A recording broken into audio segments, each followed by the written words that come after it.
Movimento modernista. O Brasil começa a viver o século XX. O século XX inicia-se no Brasil com muitos fatos que vão moldando a nova fisionomia do país. Observa-se um período de progresso técnico, resultante da criação de novas fábricas, surgidas principalmente da aplicação do dinheiro obtido através do café. Ao lado disso, outro fato contribui para fazer o Brasil crescer e alterar sua estrutura social: a espantosa massa de imigrantes que em apenas 8 anos chega a quase 1 milhão de novos habitantes. Assim, as forças sociais que atuam na realidade brasileira, já em 1917, são bem complexas. Em São Paulo, por exemplo, ocorre uma greve geral de que tomam parte 70 mil operários. Essa paralisação foi organizada pelo movimento anarquista, constituído principalmente por imigrantes, os primeiros a questionar o capitalismo paulista. Esses tempos novos vivem então à espera de uma arte nova que exprima a saga desses tempos e do porvir.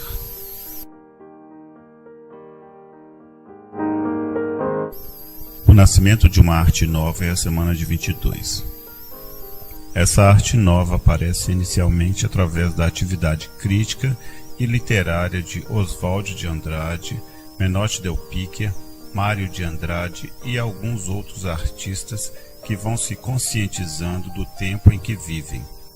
Oswald de Andrade, já em 1912, começa a falar do Manifesto Futurista de Marinetti, que propõe o compromisso da literatura com a nova civilização técnica.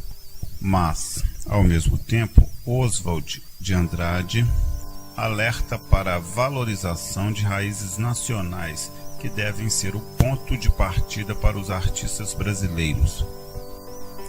Assim, cria movimentos como o Pau-Brasil, escreve para os jornais expondo suas ideias renovadoras e participa de grupos de artistas que começam a se unir em torno de uma nova proposta estética.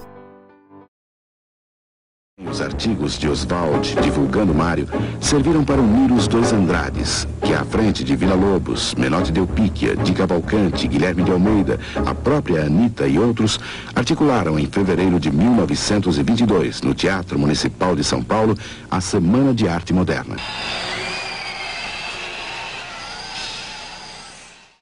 Em 1928, Tarsila do Amaral deu início a uma nova fase, a antropofágica. A ela pertence a tela Abapuru, cujo nome, segundo a artista, é de origem indígena e significa antropófago. Foi a partir dessa tela que Oswald de Andrade elaborou a teoria da antropofagia para a arte moderna do Brasil, que resultou no Manifesto Antropofágico, publicado no primeiro número da Revista de Antropofagia em 1928. A teoria antropofágica propunha que os artistas brasileiros conhecessem os movimentos estéticos modernos europeus, mas criassem uma arte com feição brasileira. De acordo com essa proposta, para ser artista moderno no Brasil não bastava seguir as tendências europeias, era preciso criar algo enraizado na cultura do país. A Semana de 22 teve o grande mérito, entre nós, de atualizar a arte brasileira. Não é? Atualizar em termos, porque nós temos que lembrar que o Manifesto Futurista do Marinetti se publicou no Figaro, em Paris, foi publicado em francês primeiro, em 1909, de modo que a Semana de 22 já estava, em relação ao futurismo, ao cubismo, ao dadaísmo, ela estava defasada. Só em relação ao futurismo, que foi o primeiro manifesto, em 1909, nós temos 13 anos de defasagem para 22.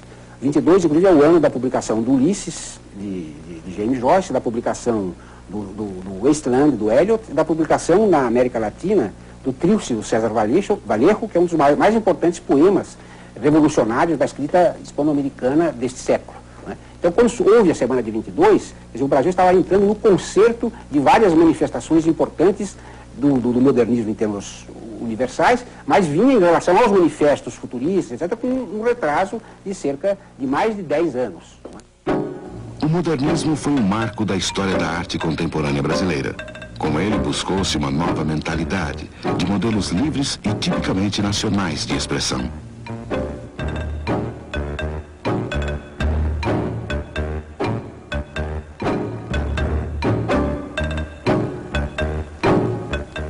Dentro desse contexto se delineavam as linhas de radicalidade, que seriam sobretudo a do Mário e a do Oswaldo, mais radical do que o Mário ainda o Oswaldo, pelo menos na poesia. Na prosa, o Macunaíma para mim, junto com o Serafim e o Miramar, realmente aquilo de mais ousado que se fez na prosa modernista. E realmente a Semana de 22 preparou então esse caminho, não é? Porque nós temos logo depois a publicação do Miramar, a poesia Pau-Brasil, com os primeiros 23 e 24, o Macunaíma sai em 1928, na é verdade, e aí então começa a se desenvolver aquele conjunto de obras fundamentais que definiram a modernidade entre nós.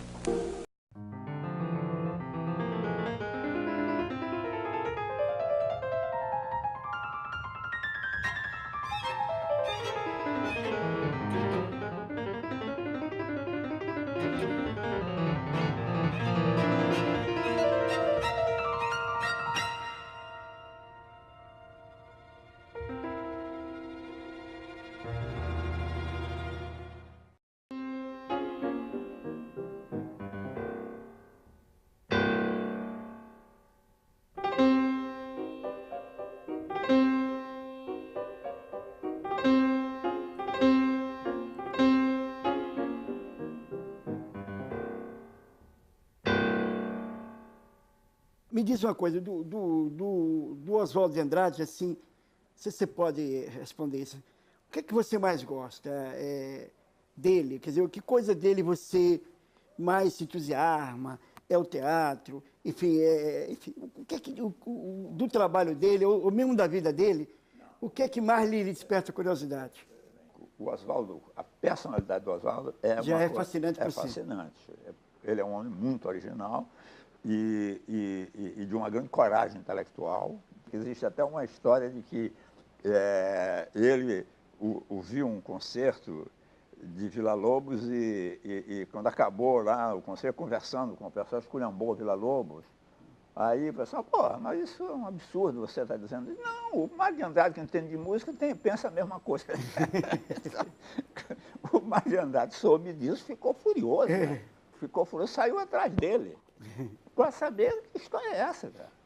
E aí encontrou com ele lá num hotel, num lugar que ele estava, onde ele morava, num quarto, sei lá. E perguntou, mas, Oswaldo, como é que você vai dizer uma coisa dessa, cara? Você sabe muito bem qual é o meu pensamento a respeito de Villa-Lobos. Por que você fez isso? Eu menti, ele falou. Essa é uma coisa mais simples. Eu menti, eu tinha que ganhar a discussão, eu menti, pô. Isso era a cabeça dele.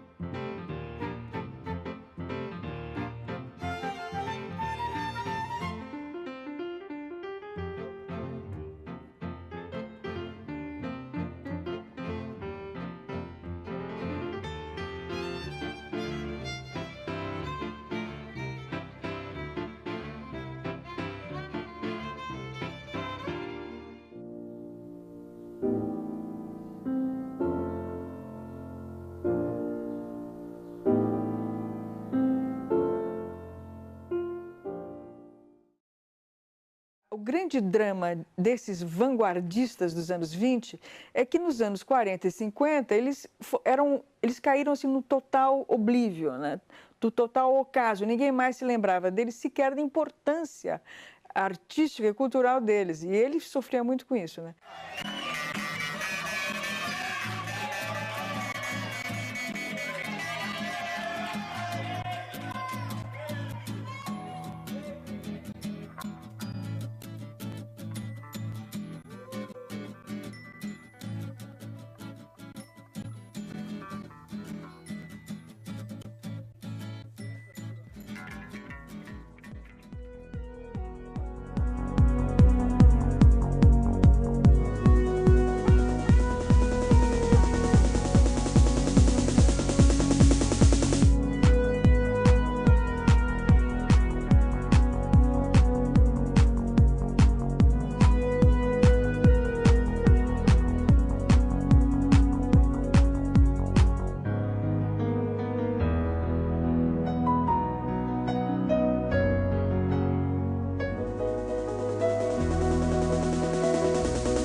Esse processo de mudança começa nos anos 50 com a arte concreta. A arte concreta é uma ruptura com o modernismo. O modernismo brasileiro ele se caracterizava por ser nacional, nativista, voltado para temáticas indígenas, folclóricas, coisas típicas do Brasil. Ao contrário da vanguarda europeia, que inspirou a vanguarda brasileira de 22, a vanguarda europeia era universalista, ela não era regionalista, o cubismo não é uma expressão da cultura francesa, o expressionismo não é uma expressão nacional alemã.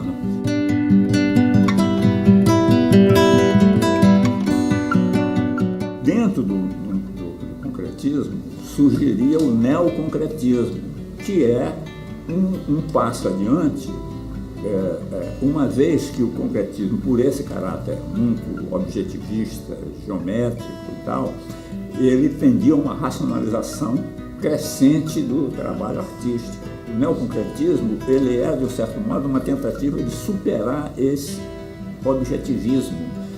E isso foi conseguido com a participação do espectador na obra, porque o concretismo é estritamente visual. E a poesia concreta vem também visual. Então, quando eu faço o livro-poema, o passar da página faz o poema. Então, é a participação do leitor no fazer do poema. deixa de ser só ler com o olho, agora a mão atua. O livro-poema é o início dessa participação do espectador na obra de arte, que vai dar origem ao Bicho da Lígia Clark.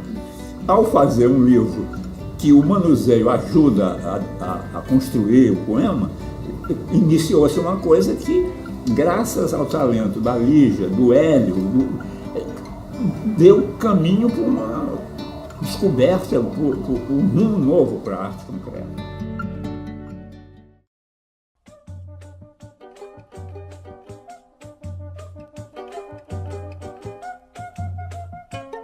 Entender a obra de Hélio Oiticica é fundamental para compreender a importância de um dos principais artistas plásticos brasileiros. Carioca, Oiticica é considerado um artista expansivo e levou a noção de arte para além dos limites de um quadro ou escultura.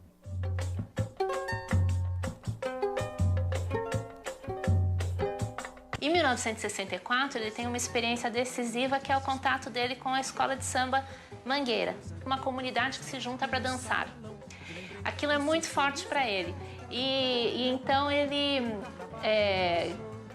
propõe os parangolés, que são estruturas com panos para envolver o corpo de uma pessoa, e aquela obra só faria sentido se a pessoa se movesse e dançasse, porque aí aquela cor se movimenta e se solta no espaço, né? Uma cor que voa e que precisa desse corpo para ativar isso.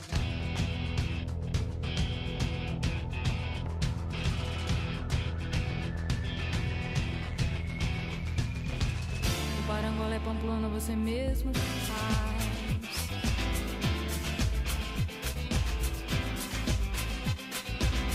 O parangolé Pamplona a gente mesmo faz. Ele tirou o quadro da parede, vestiu o quadro da parede, dançou.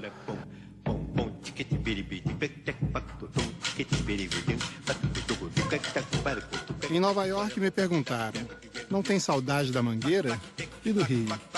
Eu respondia que não posso ter saudades da Mangueira porque eu sou Mangueira. Não sentia saudades, porque comia a fruta inteira. Saudades só sente quem deu apenas uma dentada.